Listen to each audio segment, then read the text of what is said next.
Men jättekul att vara med på det här, och jag har fått så att säga, uppdraget från PO att prata lite grann i 40 minuter och sen öppna upp för en frågestund och liknande. Så att det är väl någonstans där jag tänkte hålla mig och prata lite grann om den digitala verktygslådan. För digital teknik har ju inget värde i sig, utan det är bara en verktygslåda för att bygga saker som kan ha ett värde eller inte beroende på vad vi bygger för någonting. Men väldigt kort introduktion om mig för er som inte vet vem jag är. Så Johan Eriksson heter jag, och jag skulle nog ha mångsysslare på visitkortet om jag hade ett visitkort, men det har jag inte. Och till vardags så sitter jag i svenska ledningsgruppen för Google. Jag leder alla våra specialister inom digitalisering för norra Europa. Ingenjör i grunden från KTH, och vid sidan av Google så deläger jag en rad företag inom olika branscher. Teknik, hälsovård, utbildning, hållbarhet med mera. Så att det är lite det jag pysslar med. Så jag har 3 barn, fru, och är medlem i Folkungakyrkan på Södermalm. Och det är lite kort om mig, men jag fick också frågan i en podcast för några veckor sedan om det här med liksom, om du skulle välja ett ord som beskriver dig och du bara fick välja ett ord, vad tar du då? Och ett ord kan ju aldrig beskriva en människa, men för mig var det ändå glasklart att jag skulle ta ordet tacksam. Tacksamhet tror jag verkligen är en superkraft som man kan öva upp, och jag ser också som extremt bibliskt. Om ni tittar hur många gånger liksom som Bibeln pratar om att vi ska vara tacksamma, så är det mer än några få gånger.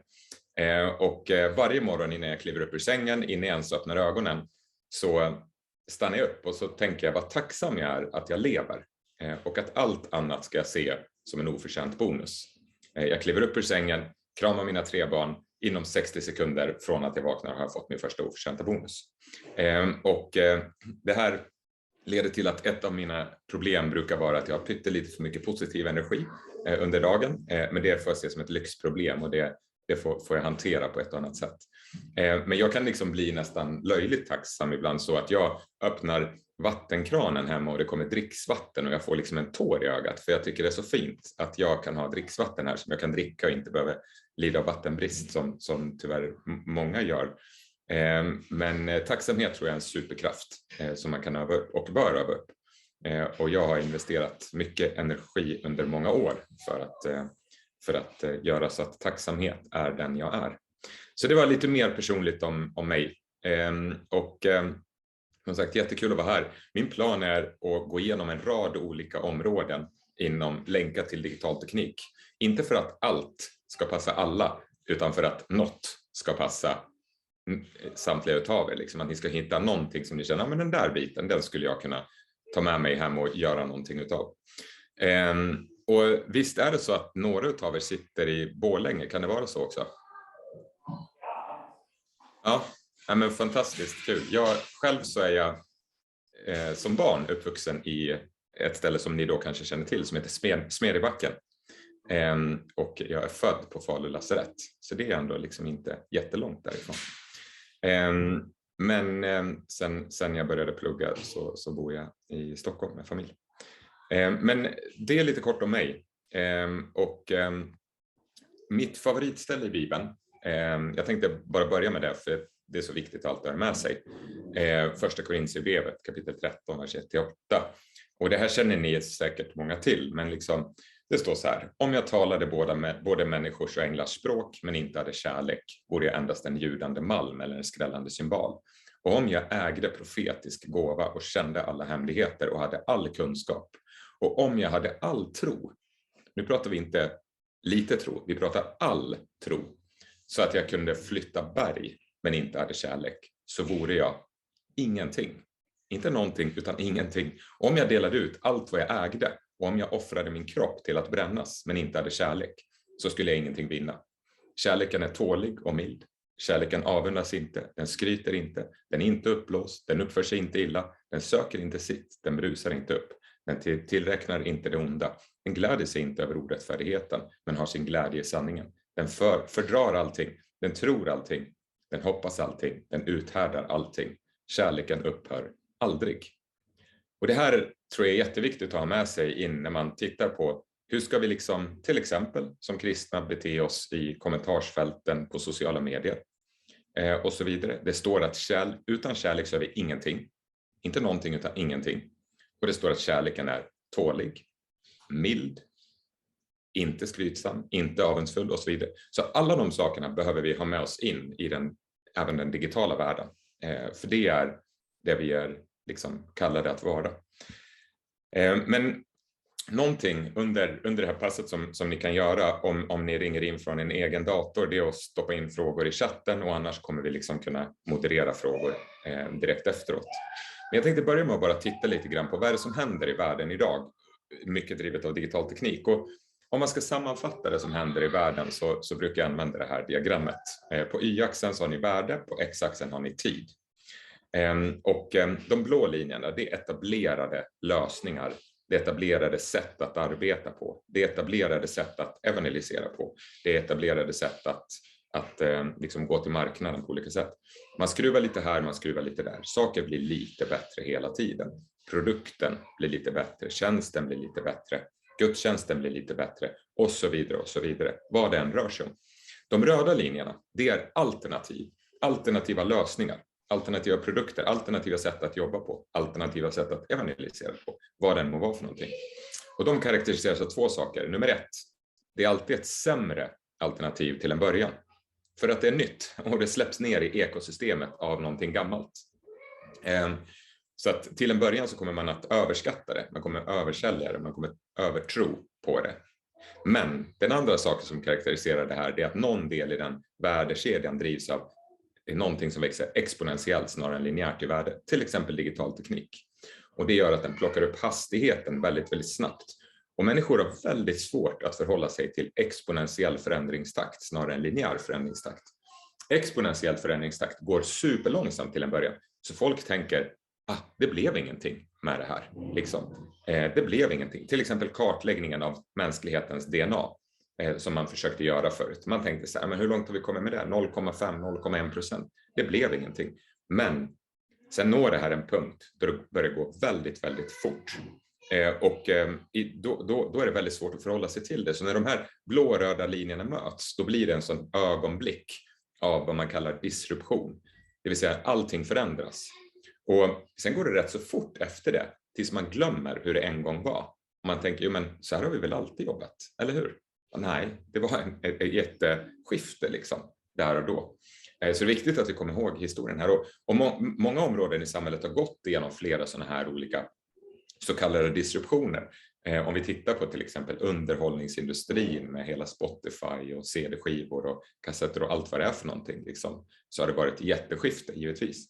Många områden i samhället väntar på sin första sån här riktigt ordentlig omställning drivet av digital teknik. Jag pratar till exempel med många jurister för tillfället och där tror väldigt många fortfarande att människor är långt bättre lämpade än datorer att processa stora mängder text.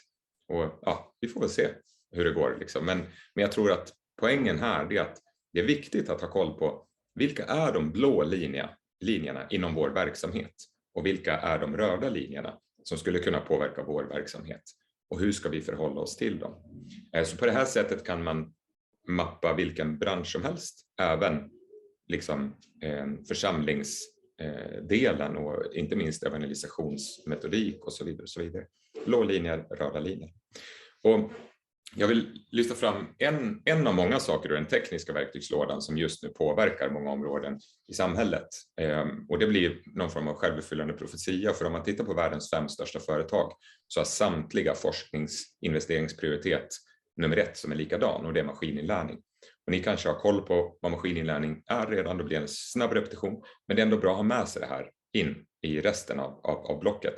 Så maskininlärning, det är det som är praktiskt användbart av artificiell intelligens. Det kallas maskininlärning väldigt mycket. Och om man ska förenkla med ett exempel kan man säga så här att om ni skulle ta fram ett spamfilter där ni håller borta dåliga e-mails och släpper igenom bra e-mails, då kan ni använda klassisk regelbaserad mjukvaruutveckling då ni skriver raderna kod. Om texten är vinn 1 miljon, då sorterar jag det som ett spam, annars sorterar jag det som ett mail. 3 rader kod, grattis, jag byggt ett första spamfilter. Det här är ju inte ett jättebra spamfilter, ska jag säga. Det är ett värdelöst spamfilter, rent utav. För det funkar inte att komma på alla olika varianter av spam och skriva liksom regler för det. Utan istället vad man gör, det är att man tar en maskininlärningsmotor som egentligen är en serie av algoritmer, receptinstruktioner för hur datorn ska agera. Och sen så tar man träningsdata, där man tar ett stort gäng vanliga e-mails, taggar upp dem som vanliga e-mails, ett stort gäng spam, taggar upp dem som spam, och så skickar man in det som träningsdata och säger, kära AI, liksom, så här ser spam ut, så här ser vanliga mail ut. Och sen kommer datorn att se tusentals samband mellan spam som vi inte ser. Därför att vi kan inte läsa lika många spam som en dator kan, och vi kan liksom inte ha den liksom nivån av korrelation som en dator kan. Och sen på en bråkdelen av en tidsenhet så utvecklar datorn ett spamfilter som är långt mycket bättre än en arméprogrammerare skulle utveckla på 100 års tid. Och det är liksom kraften i maskininlärning. Så allting som är kvantitativa problem där det finns mycket data att tillgå kan man använda för maskininlärning. Så 2 exempel bara för att illustrera. Det här är den samlade energiförbrukningen för att kyla Googles serverhallar runt om i världen. Serverhallar, det är liksom som typ lagerlokaler där man har massor med servrar som står tätt packade. Det är lite nutidens fabriker, lite så. För där driftas Spotify och liksom alla de här tjänsterna som många använder till vardags. Och de här är gigantiska. Vårt närmaste är i Hamina i Finland. Och det är så stort så du kan spela hela fotbolls-VM, alla matcher parallellt, bara i vår serverhall. Liksom. Så det är inga små platser, så, och de drar mycket el. Och det är väldigt svårt att optimera elförbrukningen, för vädret varierar jättemycket över dygnet, temperaturer utanför serverhallarna och sånt, de står på olika platser, och priserna på el och så vidare och så vidare. Men då gav vi optimeringen till vår maskininlärningsalgoritm från att ha optimerat manuellt. Och över en natt så föll vår globala elförbrukning med 40%. Och det är ju liksom en signifikant besparing, förbättring. Sen går vi tillbaka till manuell kontroll, då gick den upp 40% igen. Nu har vi lämnat den på, för det tyckte vår ekonomichef var en bra sak att göra, och även alla miljökämpar. Så det var en win-win liksom på det sättet. Men ett annat exempel som kanske är lite närmare vår verklighet och som illustrerar också hur livsviktigt det blir att ta till sig av ny innovation och ny teknik. Det är tidigt upptäckande av metastaser från cancer, i det här fallet bröstcancer. För att en maskininlärningsalgoritm kan titta på långt många fler röntgenplåtar än de 1000 bästa radiologerna i världen kan göra under en livstid. Så att med hjälp av maskininlärning som beslutsstöd för radiologer så kan man ta upptäckandegraden från tidiga metastaser av bröstcancer från 38% till 99%. Om jag ställer frågan liksom, när ni går till sjukhuset, vilken upptäckandegrad vill ni ha? Vilken får ni idag? Vet ni det? Vet ens Falu lasarett det? Eller är det sjukhus som ni går till? Förmodligen inte. Så här måste vi liksom ställa oss frågan så här, hur förhåller vi oss till att anamma ny innovation när den innovationen faktiskt tillför något gott, som tidigt upptäckande av metastaser och cancer, som jag tror många ändå kan relatera till som någonting viktigt. Så att grundfrågan är liksom allt det som vi kommer att beröra idag, det är lite grann det här, och det håller vi med om att förändring sker hela tiden. Och de flesta som jag pratar med, oavsett vad man har för bakgrund, kultur, till och med samfund, brukar hålla med om att förändring sker hela tiden. Man kan diskutera vilken takt den sker och allt sånt, men liksom att någon form av förändring sker hela tiden. Världen kommer vara lite annorlunda om 10 år än vad den var för 10 år sedan. Och det här leder dock till en insikt som har varit fundamental för mig i mitt liv liksom, och det jag väljer att lägga min tid och energi på. Och det är att i en värld som hela tiden förändras så är den enda långsiktigt hållbara strategin det är att lära sig saker åtminstone lika snabbt som världen förändras och omsätta de lärdomarna i relevant innovation. Det är den enda långsiktigt hållbara strategin för en individ, för en organisation, en församling, ett företag och så vidare och så vidare. Det är liksom att hela tiden lära sig nya saker liksom, och sen omsätta det i innovation för att nå ut på ett relevant sätt, till exempel som församling till människor på nya sätt och komplettera, inte ersätta men komplettera det sätt man jobbar på idag. Så att om jag skulle ställa er frågan, vet ni vad ni ska lära er nästa vecka och ni inte vet det, då betyder det att ni lämnar ert personliga lärande till slumpen snarare än till innovation. Och det är alldeles för viktigt för det. Eller om jag ställer frågan, har ni som kristna eller som församling resurser avsatta för att testa någonting nytt? Om ni inte har det, men då vet ni någonting som jag inte vet, för allt jag vet är att saker förändras hela tiden. Så att med den liksom kontexten behöver vi också ställa oss den här frågan, åt vilket håll går tiden? Ja, men tiden går framåt, den går bara åt ett håll. Vi kommer liksom aldrig att kunna återskapa det som en gång var. Men vi kan skapa något nytt och bättre liksom, tillsammans. Om vi bara liksom har kärleken som grund för allt som vi gör. Och jobbar tillsammans. Så det här tror jag också är viktigt. För många gånger när jag stöter på, liksom, om jag hamnar i ett kristet samtal så kan man ibland uppleva det som att människor blandar ihop att vara konservativ med att försöka få tiden att gå bakåt. Men det tror jag är viktigt att vi förstår, att även som konservativ så går tiden framåt. Och det handlar om att inte sitta på sidlinjen utan ge sig in och leda liksom, så att man skapar den tillsammans. Så hitta den här komfortzonen i ständig förändring. Så man kan vara med och styra vad som förändras, åt vilket håll, allt sånt. Men vi behöver hitta en komfortzon i ständig förändring. För ständig förändring har ett annat namn, och det är verkligheten. Det är verkligheten vi lever i. Den kommer att fortsätta förändras. Om man försöker hitta en komfortzon i någonting statiskt, fast anställning eller liksom stabilt församlingsgemenskap, det är en stor risk med det, därför att världen förändras. Så vi behöver hitta en komfortzon i ständig förändring. Om man tittar idag på digitalt var människor är någonstans, då känner ni säkert igen jättemånga av de här plattformarna. Det här är några av de senaste 12 månadernas mest använda plattformar i världen och i Sverige. Och som sagt, ni känner säkert igen många av dem. Det finns ett undantag här där jag inte har lagt ut en speciell plattform, men mer namngett industrin, och det är gaming. Och tittar man på gamingindustrin idag så har den för länge sedan passerat Hollywood i liksom storlek, omsättning och sånt. Så det är en gigantindustri. Och tittar man på liksom, pojkar mellan 13 och 15 år i Sverige så lägger man liksom många timmar varje dag bara på att titta på när andra spelar. Liksom så att det här är en megaplattform och en megakanal som man som kristen och församling och samfund behöver ställa sig frågan: hur förhåller vi oss till gaming? Vilken roll ska vi spela där? Vad ska vi göra för någonting? Jag tyckte det var fascinerande att se Sankt Lukas i Göteborg, som är psykologer som riktar sig mycket mot unga. De lanserade Orch Therapy, alltså orcher från Sagan om ringen, terapi. Så i vissa av spelen så var det en orch från Sankt Lukas, så om du mådde dåligt så kunde du prata med den orchen och få grundläggande samtalsterapi och sen lotsas vidare in till djupare terapi om du behövde det som ung. Så det är liksom att vara där människor är. Liksom. Vad är er församlingsstrategi för gaming? Eller för SVT Play? Eller för Facebook? Eller för WhatsApp? Eller för TikTok? Eller för Snapchat? Eller vad det må vara. För det finns mycket saker vi kan göra här liksom, som församlingar. I min hemförsamling så har vi en bönevägg på Facebook. Och jag var med och lanserade den för några år sedan. Och det jag tycker är kul med den är flera saker. Dels att människor är väldigt transparenta med vad de behöver förbön för. Dels att om det är någon som behöver förbön, den lägger upp det. Liksom inom 30 minuter så är det jättemånga som ber för den saken. Det är en enorm kraft att känna det här. Om jag går in i ett tufft samtal till exempel på jobbet, kan jag slänga upp det på böneväggen och sen kan jag känna mig trygg i liksom att jag har ett stort gäng människor som ber för det här i detta nu. Liksom. Och dessutom så kommer de här posterna upp liksom, i min feed på Facebook.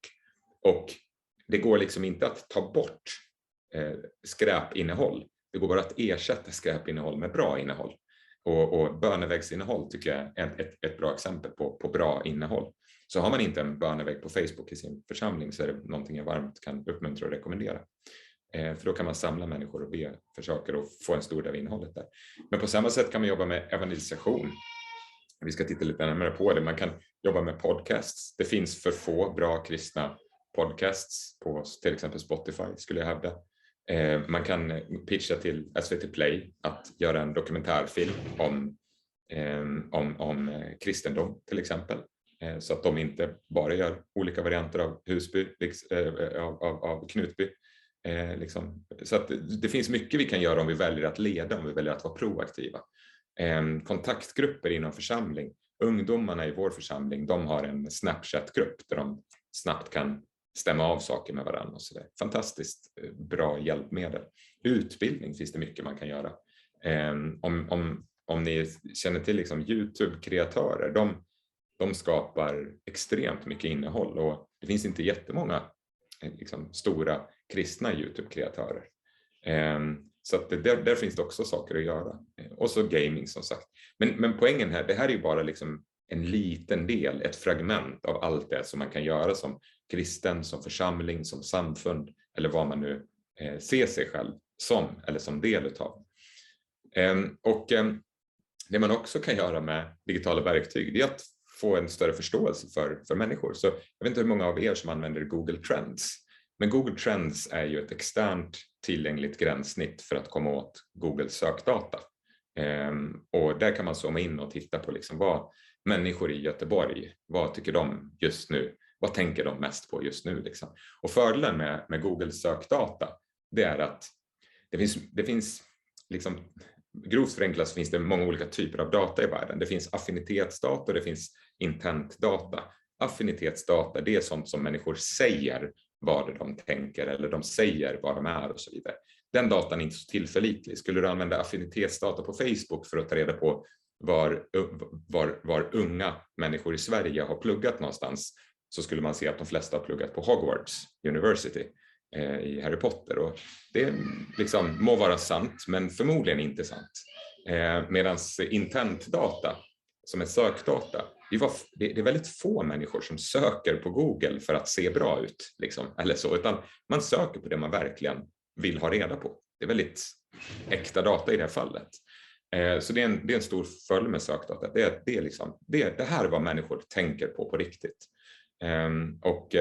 Många gånger så tror man att människor tänker på en sak, men det visar sig att de tänker på något helt annat. Så att om man pratar om att vara relevant som församling, så kan man ju titta på för sitt geografiska område. Vad är de största trenderna just nu?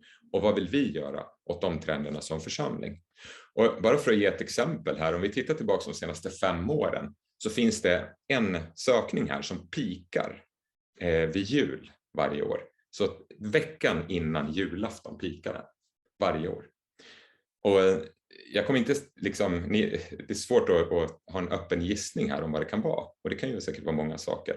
Men just den här saken är sökningar på människor som känner sig ensamma. Det pikar veckan innan julafton varje år. Då exploderar människor som känner sig ensamma. Och vad kan man göra som församling med den här insikten? På vilket sätt, vad har ni för aktiviteter 2 veckor innan julafton för människor som känner sig ensamma? Var möter man dem någonstans? Vart fångar man upp dem någonstans? För tittar man på liksom hur det ser ut, om jag söker på känner mig ensam, vilket många gör 2 veckor innan jul, då är det det finns ingen kyrka liksom så, utan det är Röda Korset, liksom Expressen, liknande. Här skulle det vara väldigt lätt att positionera sig som församling eller samfund längst upp och säga, känner du dig ensam? Men då kan du komma till oss.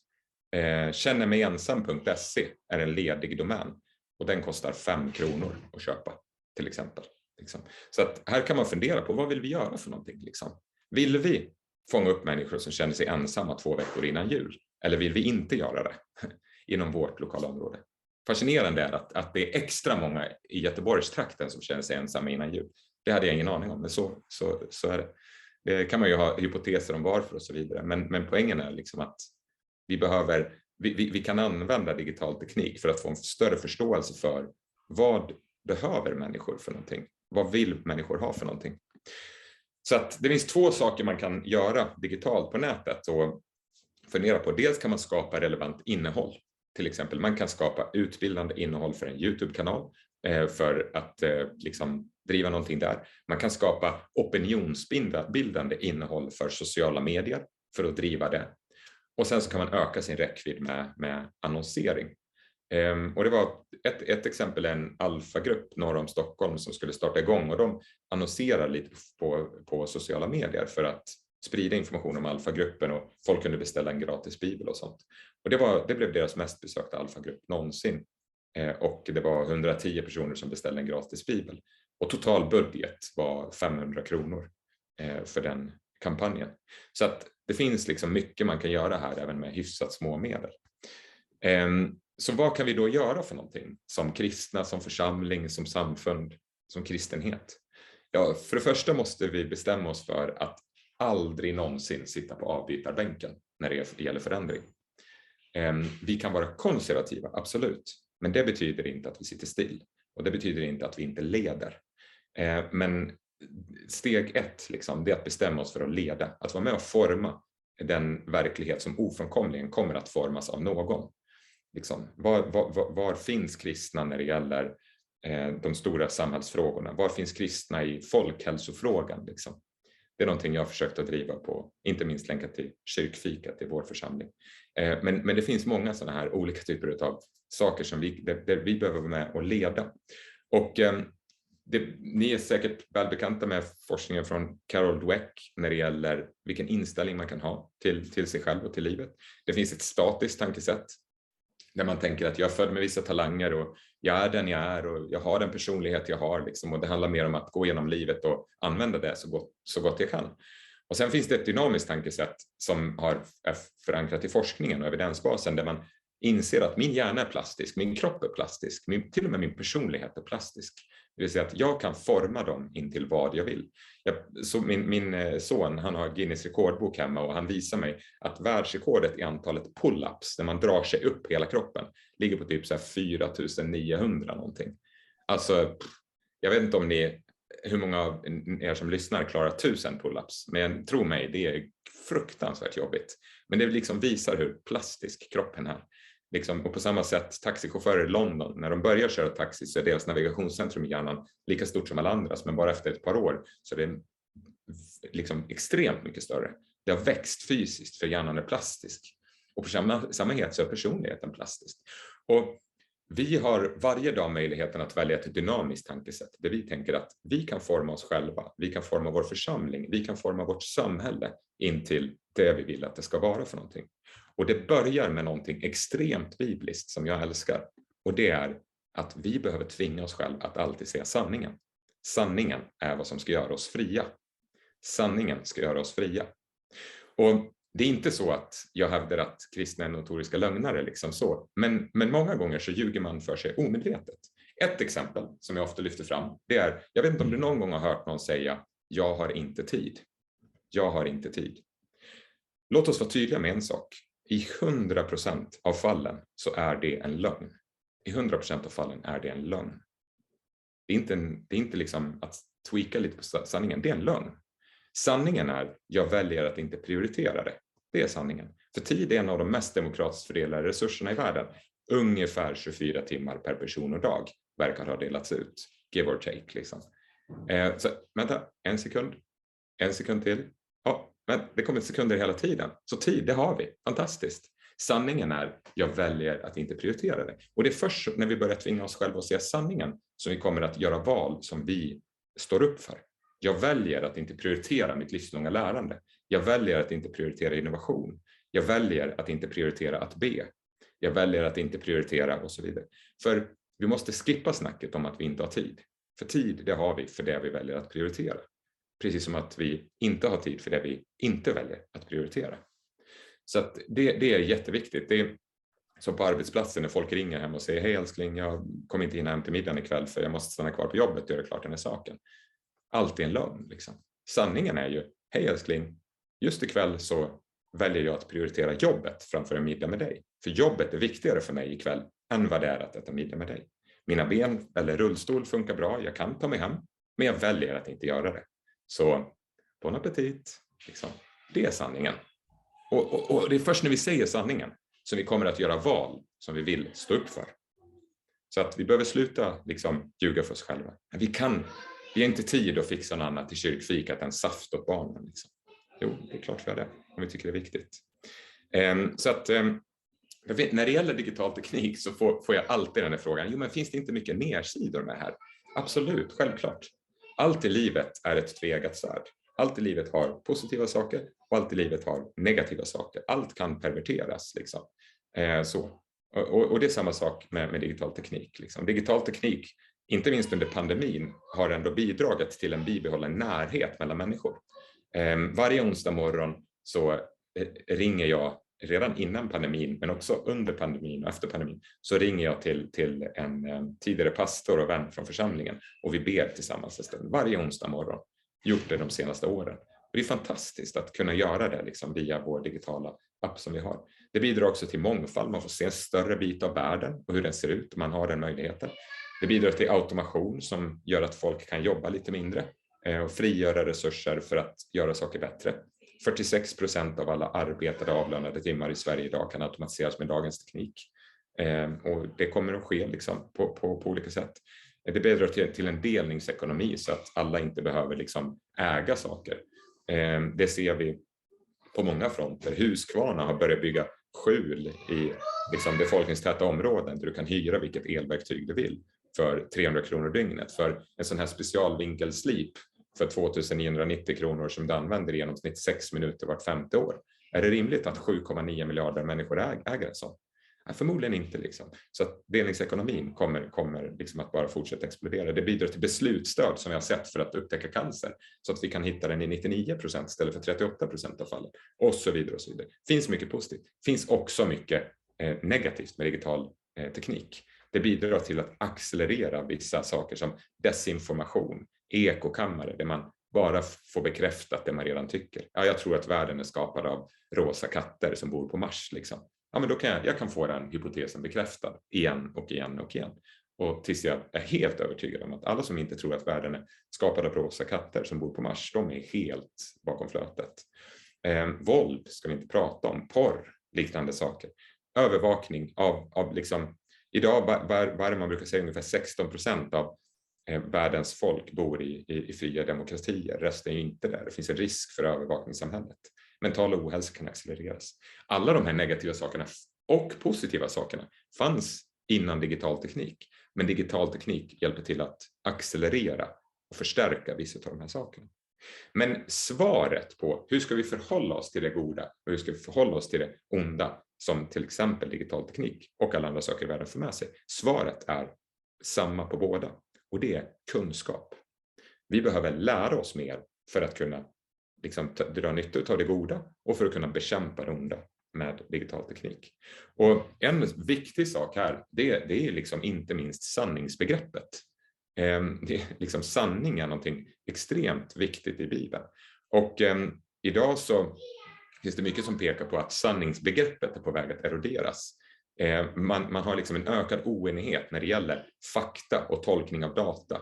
Man får minskat förtroende för faktakällor som man tidigare har litat på. En ökad volym av personliga erfarenheter förs in i debatterna. Och det gör att gränser mellan fakta och åsikter suddas ut. Och det här, det leder till liksom vissa rörelser som ibland är medvetna och ibland är omedvetna, som jag tror styrs av mycket ondska. Och det är liksom att underminera förtroendet för demokratins institutioner och splittra, ställa grupp mot grupp, sprida rädsla väldigt mycket. Och vad som händer när vi eroderar faktabegreppet, det tyckte jag en professor i USA sammanfattar rätt väl. Han säger så här, att överge fakta är att överge friheten. Om inget är sant så kan ingen kritisera makten eftersom det inte finns någon grund för att göra det. Om inget är sant är allt bara ett spektakel. Den största plånboken betalar för den största strålkastaren. Och det här ska vi nog passa oss för. Så vi behöver acceptera att det finns sanningar. Vi behöver acceptera att det finns någonting som heter statistisk signifikans. Och att det är någonting som vi kan liksom inte välja att säga det är sant eller inte, för antingen är det sant eller så är det inte det. Och en bok, som ni bara läser en bok närmsta året, skulle min tips vara, förutom Bibeln, The Data Detective. Så har ni inte läst The Data Detective, det är en mini-utbildning i statistik. Det är som ett par glasögon som när ni har satt på er dem så kommer ni inte kunna ta av dem, för ni kommer förstå liksom hur siffror i världen hänger ihop. Så att läs The Data Detective och köp den till alla i er församling. Och hör av er om ni inte har råd, så kan jag vara med och bidra. Och som vi tittar på kunskapsbiten liksom, Det finns många sätt att lära sig nya saker på. Det här är några av sätten som jag liksom tycker är kul. Det här är en del av en meny som vi ger till specialister på Google för hur man kan lära sig nya saker. En sak som jag har gjort i många år, som PO känner till, det är månadslunchen. Så varje månad äter jag lunch med någon som jag inte känner sedan tidigare, men som kan jättemycket om någonting som jag vill lära mig mer om. Jag kanske läst en bok som någon har skrivit eller något och jag liksom tar reda på kontaktuppgifterna, ringer dem, hej Johan här. De var Johan vem? Jag bara, det är relevant. Vad som är viktigt är konceptet månadslunchen. Och så, de tackar nästan alltid ja, för det verkar inte vara någon annan där ute som ringer. Så att, det kan man göra och då får man liksom en livserfarenhet över 90 minuters skolbit mat sammanfattad. Så jag äter lunch med allt från professorer i Australien mitt i natten till liksom folk runt om i världen under pandemin. Så att fundera på hur ni vill lära er nya saker. Och ett bra sätt som församling att lära sig nya saker på, det är att ha koll på vad gör några av de församlingar som är mest digitala i världen. Om man vill lära sig mer om vad kan digital teknik göra för en församling. Life Church är ju ett bra exempel på det. De firade ju här förra veckan att deras bibelapp har laddats ner mer än 1,5 miljard gånger. YouGov-versionen och YouBible-versionen. Men de gör väldigt mycket spännande saker och de sammanfattar och delar gratis ut det här till församlingar runt om i världen via open.church där man kan hitta väldigt mycket resurser gratis som församling. Och att ha koll på liksom, vad gör de bästa församlingarna i Singapore och Sydkorea, Brasilien och sånt. Det är ett väldigt bra sätt att få inspiration kring vad kan röda linjer vara, länka till vår församlingsverksamhet som vi ska ha koll på.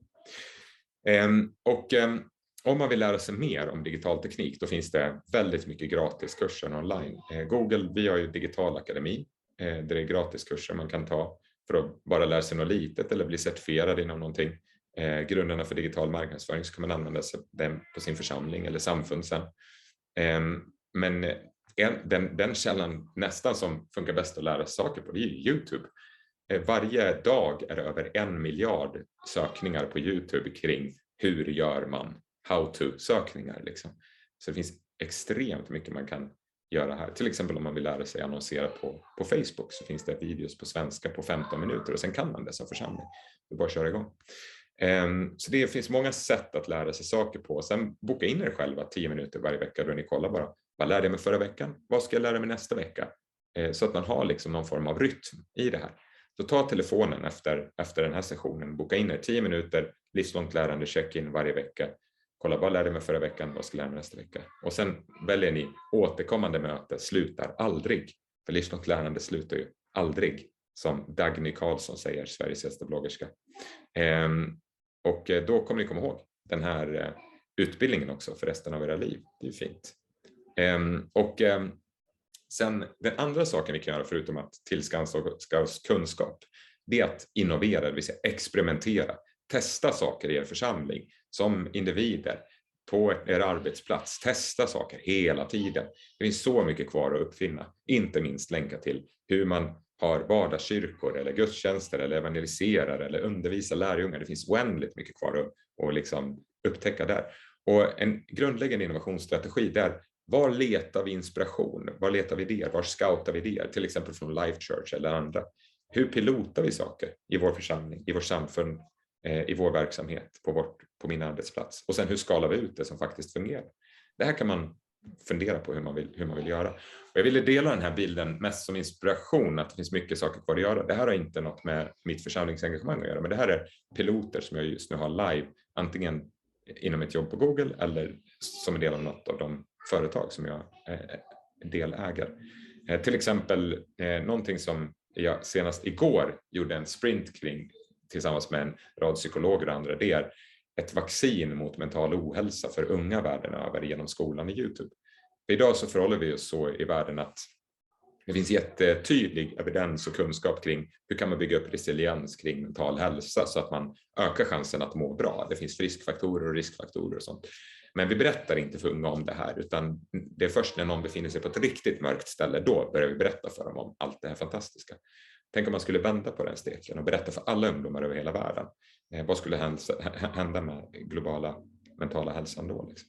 Det är ett väldigt spännande projekt. Den jag brukar få mest frågor om är den här toalettsensor som indikerar sjukdomar och specifik näringsbrist. Och det är mest för att jag tycker att varje gång jag kissar så känns det som ett slöseri med data. Men det finns liksom innovation kvar att göra inom alla områden. Så att, för nu ska jag avrunda och öppna upp för frågor, men hur jag liksom lever mitt liv just nu utifrån mina värderingar, det är det här schemat. Så att om inget oförutsett händer, då är det så här som jag staplar upp det. Så varje morgon har jag tacksamhetsrutinen, för att tacksamhet upplever jag är väldigt bibliskt, någonting jag vill öva på, någonting jag vill göra en del av den jag är. Jag får iväg barnen till skolan. Sen så 6 dagar i veckan så tränar jag varje morgon, därför att träning bidrar till mental resiliens. Det bidrar till oerhört mycket positiva saker i livet, och om man inte planerar för tid att träna så får man planera tid för att vara trött eller sjuk eller andra saker. Sen så jobbar jag på mina topp 3 prioriteter på Google innan jag öppnar min mail, för att om jag öppnar mailen så kommer jag kognitivt att göra slut på jättemycket energi tidigt på dagen. Sen går jag igenom mailen, jag tar möten gående om jag kan, käkar lunch, fortsätter med möten. Sen har jag lärande tid 5 dagar i veckan, för det är så oerhört viktigt att jag investerar i mitt lärande. Sen så hämtar jag min yngsta son, låser in mobilen i ett skåp, och så tar jag fram mobilen när barnen har somnat. Och det tycker jag är en bra rutin. Den har funkat väldigt bra för mig. Att när jag slutar jobba, då låser jag in mobilen och så tar jag fram den när barnen har somnat. För då är jag närvarande som make och pappa på det sättet. Och när jag tar fram den så ringer jag en kompis. Och sen så går jag med igenom mejlen sista dag, jobbar på mina topp 3 prioriteter utanför Google, tanketid, och sen sover minst 7 timmar per natt. För det evidensen visar att man behöver. Liksom. Och det är mycket lättare, upplever jag, att hantera allt tufft som kommer i livet om man har sovit 7 timmar istället för 4 timmar på natten, eller om man har tränat jämfört med inte tränat, eller vad det nu kan vara för någonting. Så det här är lite grann min vecka, hur den ser ut, för vad det är värt. Så att, sista påminnelsen, Data Detective, den är så bra och så viktig att den kan inte sägas nog många gånger. Vill ni lära er mer om digital teknik och liknande saker, så har jag startat en skola också som lanserar i januari, som heter chapterx.org. Så att då kan man signa upp sig där, lära sig mer om allt det här och mer till. Men med det så tänkte jag avrunda, så att vi har tid för diskussion, ifrågasättanden, utmaningar och allt annat. Och det finns ingen fråga som är för liten eller för stor, det finns ingen fråga som är för obekväm. Jag har hört det mesta vid det här laget, avlyssnar Google mig på min mobiltelefon och så vidare och så vidare. Men jag tror att jag lämnar över till dig, P.O., kanske att moderera det här. Om det låter som en plan. Tack så mycket för en fantastisk föreläsning. Jag tycker vi börjar med en applåd bara så här för all kunskap att vi är med då. Och sen så tänkte jag kanske, Robban, är du med oss där? Jag ser bara dina böcker. Ja, där. Jag tänkte Robban kan få komma in med den första reflektionen. Ja, men det är supermycket som är jättespännande, och du säger Johan, och jag blir mest inspirerad liksom. Sen har man ju på ett sätt 100 frågor, och på ett sätt så är det supersvårt att formulera alla frågor man har, för det blir liksom så här, det blir så stort så här när man får det så packat. Men någonting så här, alltså jag är ju väldigt intresserad av hur man ska använda AI, och ja, du pratar mycket maskininlärning och så där i liksom de branscherna som jag verkar i. Alltså det här finns ju otroligt potential, och det händer ju mycket i liksom tidningsvärlden och media överlag liksom, och vi är ju front på många sätt. Men samtidigt är det så här, det är ju liksom, det är mycket så här samhällsfrågor, det är mycket liksom mjuka frågor också som i alla fall vi jobbar med från sändaren, och liksom hur kan man använda sig av den här tekniken på liksom ett relevant sätt? Jag tycker det är svårt att hitta fram till det liksom. Där skulle man vilja liksom diskutera mer och få mer input så här. Ja, verkligen. Nej, men alltså, och jag tror tidningsbranschen är en bransch, men och så finns det, alla branscher har ju sina möjligheter och utmaningar när det gäller ny teknik. Men jag tror liksom att en sak som man kanske måste börja ställa sig frågan som oavsett bransch, det är: vad är det faktiskt vi erbjuder? Är det vi erbjuder en tidning? Eller är det vi erbjuder kunskap? Eller är det vi erbjuder ett sammanhang? Eller är det vad är det för någonting vi erbjuder? Liksom? Och väldigt många gånger när man gör den liksom undersökningen med sig själv och ledningsgrupp och liknande saker, så kommer man fram till att det är ju egentligen inte tidningen kanske som är kärnan i vad vi erbjuder. Och när man har hittat kärnan i vad man erbjuder, då kan man sen börja titta på, okej, utifrån den kärnan, vad är då de 15 testen som vi vill genomföra för hur vi ska ta ut den kärnan på olika sätt till människor till exempel. Så att det tror jag är liksom min erfarenhet efter att ha jobbat med och liksom som sparringpartner till ledningsgrupper runt om i Europa för de största bolagen, men också gentemot offentlig sektor och hela den biten. Det är liksom att, vad är kärnan i det här? Är det liksom ett fysiskt primärvårdsbesök som är kärnan? Är det en tidning som är kärnan? Eller är det någonting annat som är kärnan? Och hur kan vi ta ut det? Det tror jag är steg 1. Och sen steg 2 tror jag det är att inte gissa utan testa. Det är väldigt många som försöker liksom knäcka de här frågorna teoretiskt innan de börjar experimentera. Och jag gillar inte ordet omöjligt, men det är extremt svårt att knäcka dem. Hur ska vi kunna dra nytta av ny teknik för församling eller för sändaren eller för bilder eller för andra saker utan att testa och experimentera. Och för att kunna testa och experimentera så måste man komma igång och göra det. Och jag tror att man måste också se det som, och här har vi en utmaning tror jag på vissa håll i Sverige, det är att psykologisk trygghet, där man inser att om vi testar någonting och det inte fungerar, då är inte det ett misslyckande, då är det en lärdom.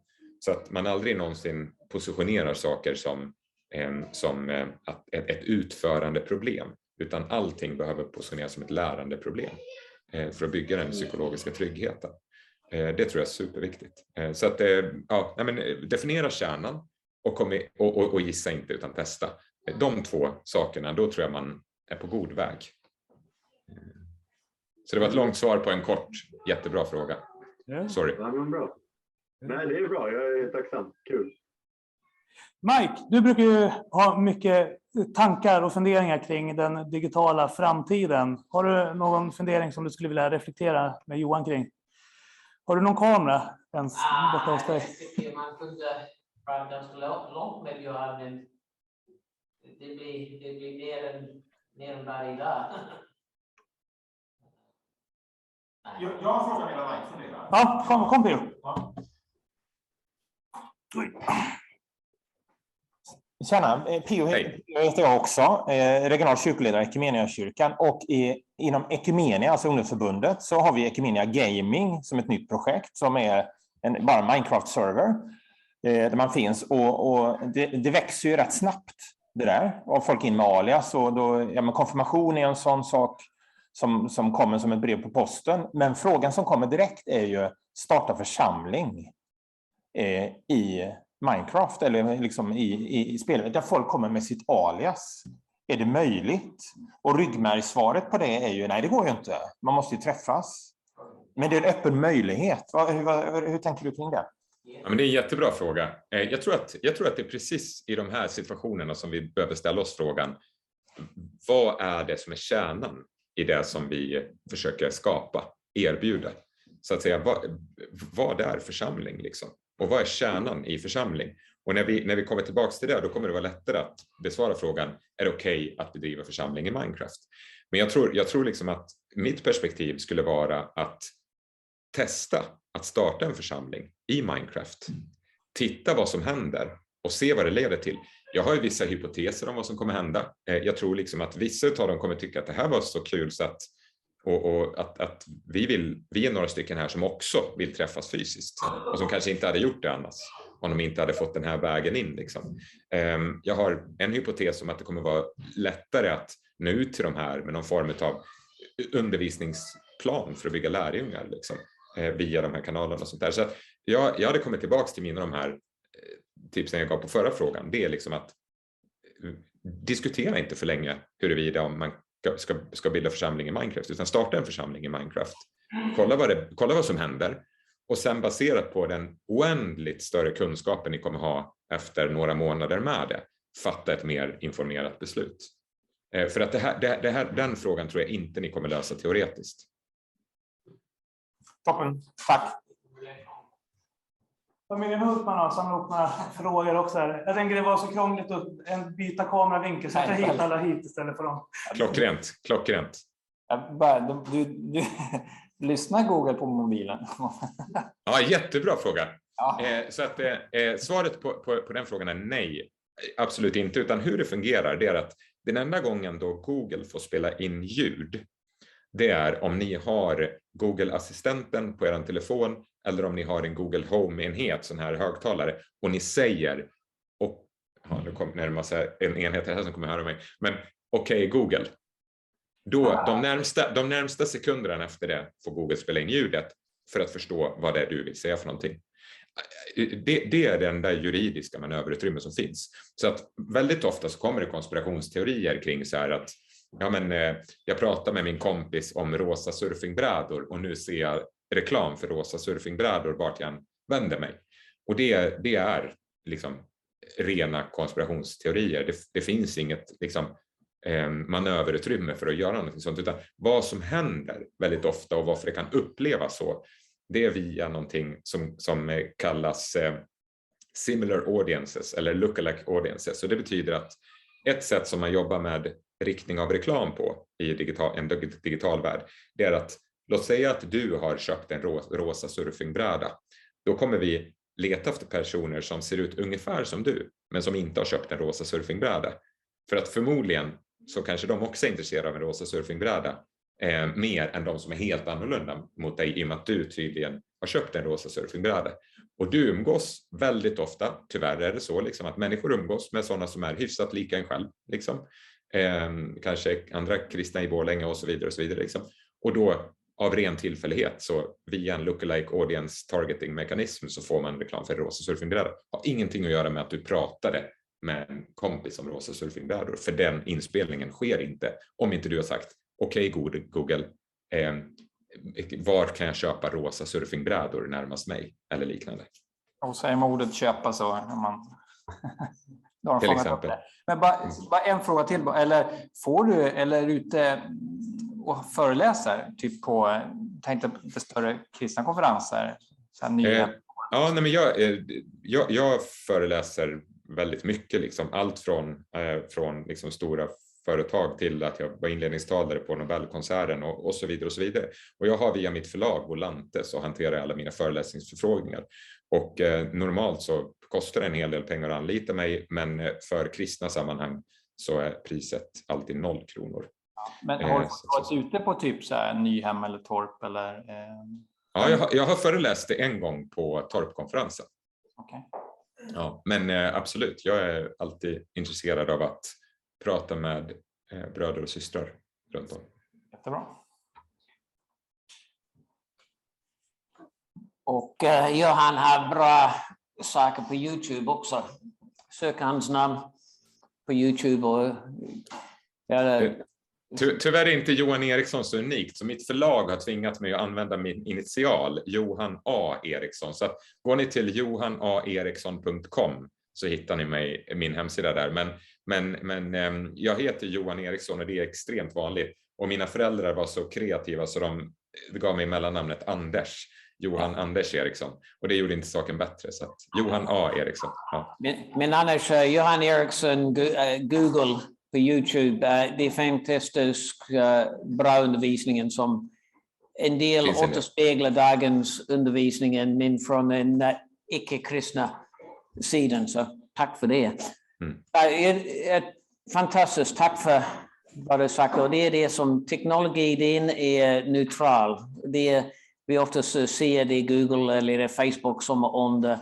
Det är hur vi använder det är vad vi gör. Och det är så intressant som du säger med gaming, för jag har en kompis i Kanada som gjorde hans masters, gjorde Christian gaming-utvecklingen. Hur kan vi komma och ta platsen? Det är så ofta att vi ser att fienden har tagit det område. Det är bara för vi inte var där. Ja. Och det är det som det ser det mörkret, men vi kommer med ljus in i det. Så jag tror, Gud välsigne dig i ditt arbete i Google, för det behövs folk som där. Och jag ser, och det är som vi ser det är så mycket som du säger med olika och sanning, vad är sanning och falsk sanning och hur algoritm fungerar. Men man måste alltid motarbeta strömmen, och jag tycker det är så bra att du alltid säger att det är att lära någonting nytt varje dag. Ja. Det är en plastisk hjärnan, för vi måste lära oss inte bara acceptera det som det finns, för sen det går fel så. Mm.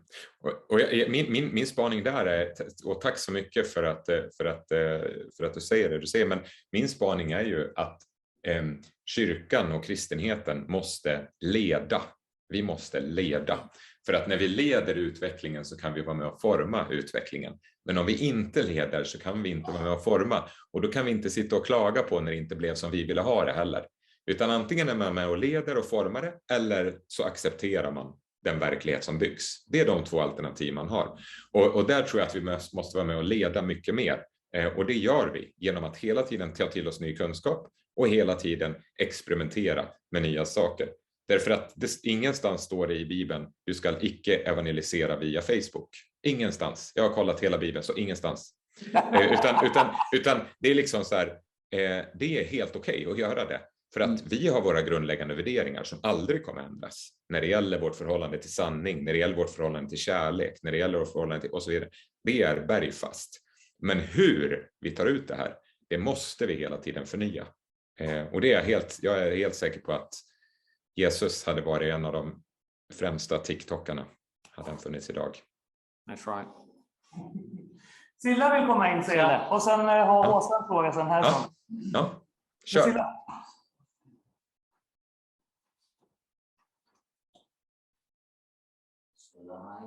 Mike håller på att fixa ditt ljud. Har du sprungit klart, Silla? Silla is connecting to audio. Jag kan gå in med en liten fråga så länge innan Silla har fått ljud på. Men så fick jag en reflektion här nu när du pratar. Jag kan ibland tycka så här att kyrkan försöker ju ofta ganska mycket med olika satsningar, så digitala satsningar. Men det är ju inte alltid det blir superbra, om man ska vara ärlig liksom. Och då tänker jag så här, vad är det vi gör fel? Men är det så här att söker vi fel anställda? Har vi liksom fel kompetenser? Borde man istället för en till pastor liksom, anställa en UX-designer eller något? Finns det någon församling som har gjort någonting sånt som du känner till? Eller liksom... Absolut, nej, men det är en jättebra fråga. Och där ska jag börja med att säga så här att jag ser mycket bra som görs av församlingen digitalt, och jag ser mycket mindre bra som görs. Men min spaning är att vi gör bara för lite. Liksom, vi behöver göra mer. Och då kommer mer saker att bli framgångsrika. Liksom. Bara för att man trillar av cykeln första gången man hoppar upp betyder det inte att det är en dålig idé att lära sig cykla. Och jag tror att man behöver se på det lite på samma sätt. Tittar man på sådana som Life Church har ju en innovationsledare som bara jobbar med innovation. Och det är därför de har bland annat kunnat byggt bibelappen som har nått 500 miljoner människor. Liksom, och så där. Och där behöver ju, jag tror både på församlingsnivå men också på samfundsnivå behöver vi ställa oss frågan, om vi har X anställda på ett centralt samfund, hur många av dem ansvarar för de kanaler som når 100% av Sveriges befolkning varje dag? Liksom. Så att där tror jag det finns mycket jobb kvar att göra, också när det gäller kompetensutveckling på samfundsnivå. Men så att jag tror inte att anledningen till att man upplever att man gör fel, det är min spaning, det är för att man bara inte har gjort tillräckligt många gånger. Det är som Ingmar Stenmark sa, liksom, desto mer jag tränar, desto mer tur får jag. Ja. Det är bra, det är riktigt bra. Ja. Men hade vi Silla? Silla kom tillbaka. Mike håller på att fixa det, men Åsa kan vi stoppa in. Toppen. Jo, jag såg att du hade gjort en liten sån där app som du funderar på hur man hittar en konst man var intresserad av, eller någon sån där, du nämnde någon sån. Korrekt. Och jag har faktiskt med mig 2 bilder som jag har gjort som har lite religiös toning. Wow, fantastiskt. Den högra med ljuset tyckte jag var jättefin. Snyggt. Jag letar... Vilken är det du menar? Jag tänker, för det blir förvirrat med höger. Ja, förlåt. Det ser ut som en kvinna som har ljus och som står och ber. Den tyckte jag var fantastiskt fin. jag letar ständigt efter kristen konst. Ja, men det jag funderar på, när man då har en del av sånt här i sig, för det skulle ju vara roligt om det skulle kunna användas på något vis. Hur gör jag från att gå från ritbordet? För det är ju där jag sitter. Ja. Att jag är här är ju en stor... jag ser så. Ja, nej men absolut. Nej men alltså, jag tror att det finns jättemycket man kan göra. Låt säga att man har mycket passion för konst. Ja, men man kanske ska slå sig ihop med några andra kristna som har passion för konst och kanske någon kristen som kan teknik och sen bygga Decennio för kristen konst. Liksom. Där du kan köpa poster av bilder av dina fantastiska skapelser och få dem hem på brevlådan. För idag finns det ju väldigt få så att säga, kristna företagare som tar den typen av scen rakt av. Så det hade nog jag funderat på. En Decennio för kristen konst hade jag gjort.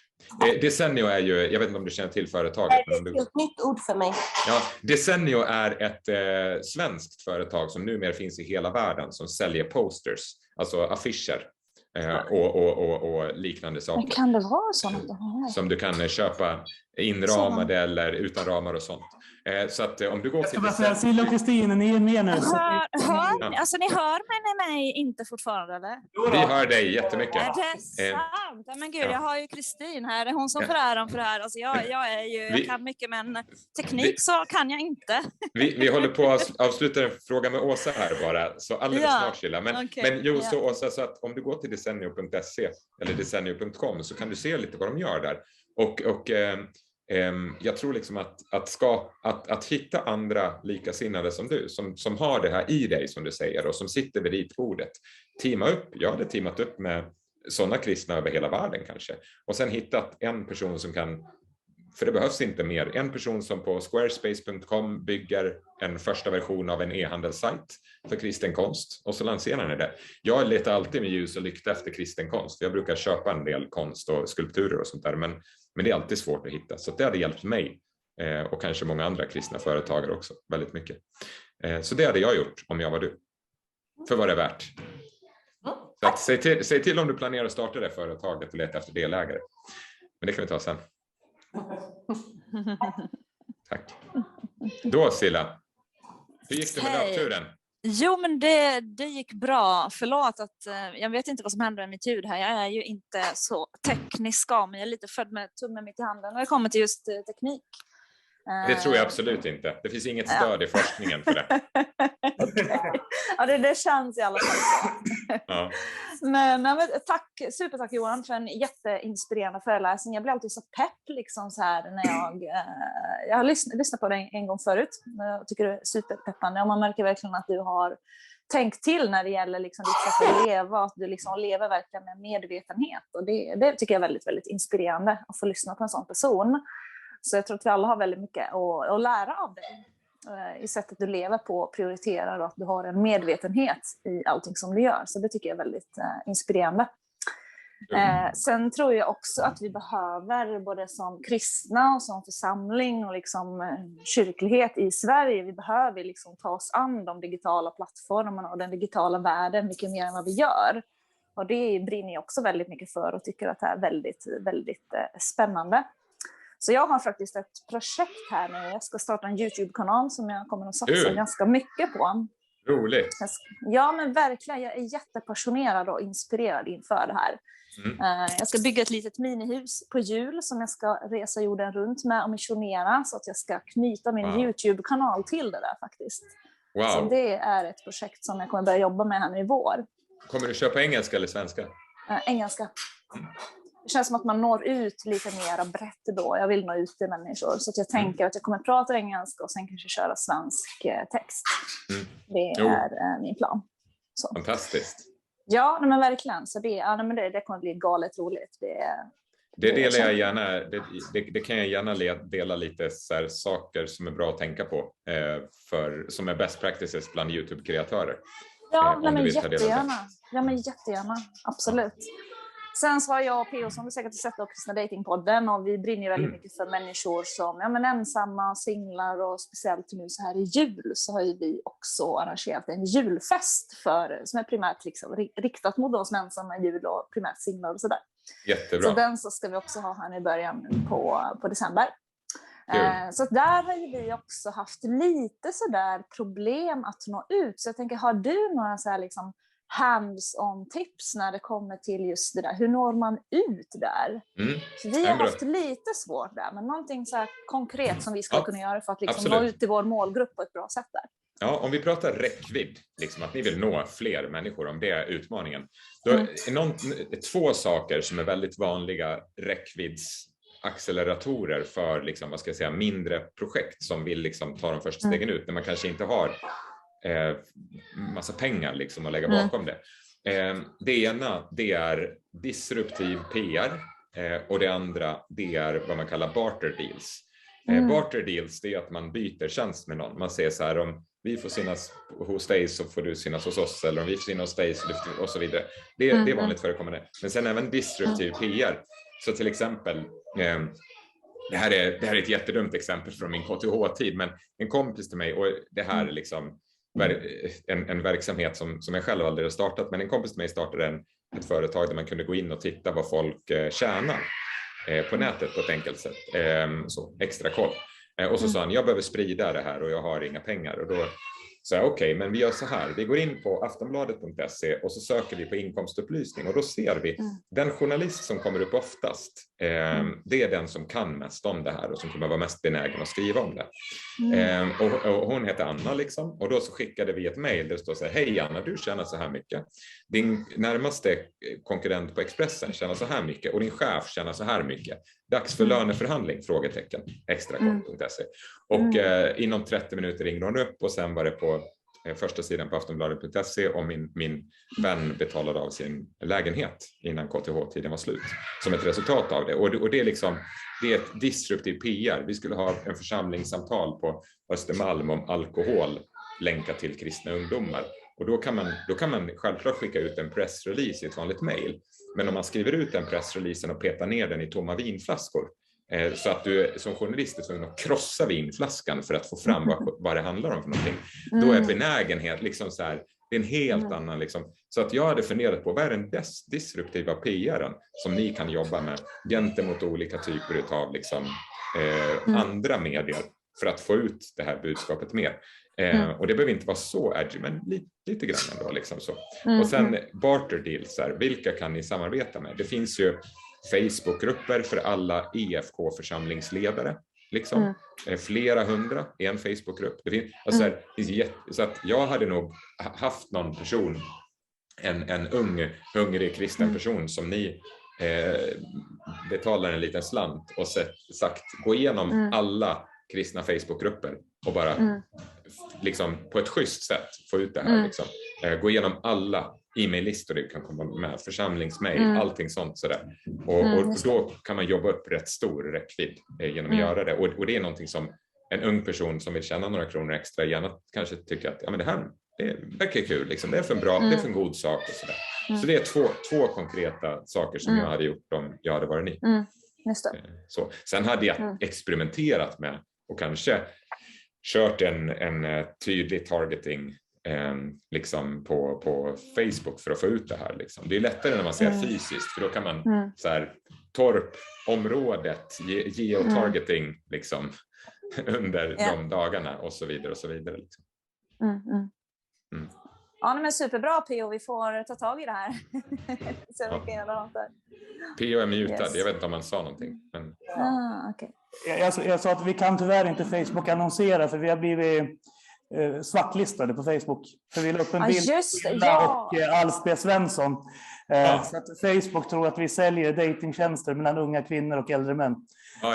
Jag har försökt överklaga det utan framgång. Ja, jag förstår. Se till om ni behöver hjälp med överklagandet. Och sen, vilken tur att du då startar en YouTube-kanal, för YouTube-annonsering kan ni ändå köra. Men absolut.